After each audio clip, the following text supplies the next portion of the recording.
फारस की खाड़ी से लेकर ओमान की खाड़ी तक फैले माइंस जहां अरब की सांसें अटका रहे हैं, तो वहीं दूसरी तरफ काला सागर में रूस और यूक्रेन की युद्ध नीति और उनके बिछाए बारूद से पूरा का पूरा यूरोप डरा हुआ है। बाल्टिक में रूस नेटो की तनातनी ग्लोबल अर्थव्यवस्था को हिला रही है। सवाल यह है कि क्या समंदर में फैले माइंस की वजह से दुनिया का व्यापारिक रूट ठप हो जाएगा।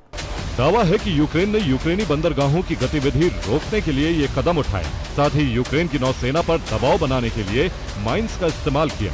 वहीं यूक्रेन ने रूस के हमलों को रोकने के लिए अपने तटों के पास माइंस बिछाई। ब्लैक सी में कई माइंस की चेन टूट गई है और वो बहकर दूसरे देशों की समुद्री सीमा में जा पहुंचे। दावा है कि रोमानिया, बुल्गारिया और तुर्की के क्षेत्रों तक ये माइंस पहुंच गए, जिनमें कई माइंस को निष्क्रिय कर दिया गया है। लेकिन अब भी कई माइंस समंदर के तल में मौजूद हैं, जो बड़े खतरे का अलार्म बजा रहे हैं।